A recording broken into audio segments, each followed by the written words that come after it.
Welcome to A9 TV. Bandaru Dattatreya గౌరవనీయులైన Haryana governor కుటుంబ సభ్యులతో కలిసి 25 జూన్ 2024న గుజరాత్లోని ఏక్తా నగర్లోని సర్దార్ సరోవర్ డ్యాం దగ్గర 182 మీటర్ల ఎత్తులో ప్రపంచంలోనే అత్యంత ఎత్తైన నిర్మాణమైన Sardar Patel iconic statue of యూనిటీని సందర్శించారు. రాత్రి నుంచి ఈరోజు statue of unity Ekta Nagar Sardar Vallabhbhai Patel యొక్క విగ్రహం ప్రపంచంలోనే అత్యంత ఎత్తైనటువంటి 182 మీటర్ల యొక్క విగ్రహం చూసి నాకు చాలా గర్వం కలిగింది. చాలా సంతోషపడ్డాను. ఎందుకంటే ఈ విగ్రహ నిర్మాణం నుంచి అన్ని శాస్త్ర సాంకేతికమైనటువంటి పరిజ్ఞానాలను దృష్టిలో పెట్టుకొని దీన్ని నిర్మాణం చేయడం జరిగింది. ప్రపంచంలోనే ఇది అతిపెద్ద ఎత్తైనటువంటి విగ్రహం.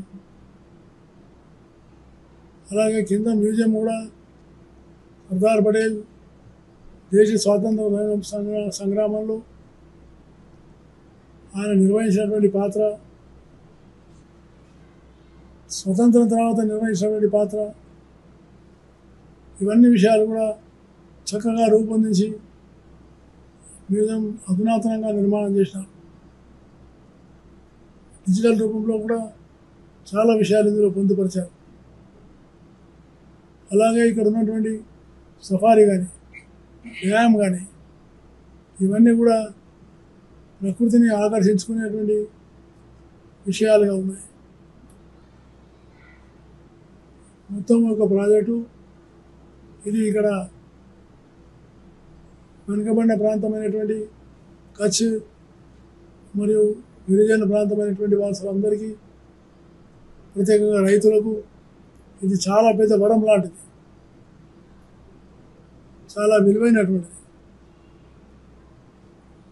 ప్రధానమంత్రి నరేంద్ర మోడీ గారు ఆయన యొక్క దూరదృష్టి, ఆయన యొక్క ఆలోచన, ఆయన యొక్క విజన్ ఇది చాలా ఇన్స్పైరింగ్గా ఉంది. అలాగే నేడు మన పౌర సమాజానికి ప్రతి భారతీయుడు గర్వించదగినటువంటి నాయకుడు సర్దార్ వల్లభాయ్ పటేల్.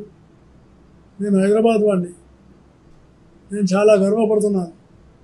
ఎందుకంటే హైదరాబాద్ విమోచన కూడా సర్దార్ వల్లభాయ్ పటేల్ చేత చేయబడదు. అందువల్ల తెలంగాణ ప్రజలు సర్దార్ వల్లభాయ్ పటేల్కి ఎంతో రుణపడి ఉన్నారని నేను హృదయపూర్వకంగానే భావిస్తున్నాను. అలాంటి మహానాయకుడు సర్దార్ పటేల్ గారు ఈ ప్రాజెక్ట్ ద్వారా కేవలం ఒక ప్రాజెక్టు నీళ్ళనే కాకుండా దేశం యొక్క ఏకత, అఖండత, దాన్ని ప్రతి పౌరుడి యొక్క మనసులో నిర్మాణం చేయడానికి, అలాగే మంచి విషయాలను కూడా నైపుణ్యంతో చేసే విధంగా ఈ ప్రాజెక్టు రూపొందించారు. దీనికి నేను ప్రధానమంత్రి గారిని హృదయపూర్వకంగా అభినందిస్తున్నాను. ఆయన యొక్క పూర్తి విజను, ఆయన యొక్క పూర్తి నిబద్ధత, నియమబద్ధంగా పరిపాలించేటటువంటి తత్వం ఏది ఉందో ఇది ప్రత్యక్షంగా ఇక్కడ నేను చూశాను. అలాగే కేంద్ర రాష్ట్ర ప్రభుత్వాలు కూడా చాలా కష్టపడి ఈ ప్రాజెక్టును పూర్తి చేసినందుకు నేను వాళ్ళకు కూడా ధన్యవాదాలు తెలియజేస్తూ, ప్రత్యేకించి ఇక్కడ పనిచేస్తున్నటువంటి ఉద్యోగస్తులు అందరూ కూడా అంకిత భావంతో చాలా అనుశాసనంతో పనిచేస్తున్నారు. వాళ్ళందరినీ కూడా నేను హృదయపూర్వకంగా అభినందిస్తూ సెలవు తీసుకున్నాను.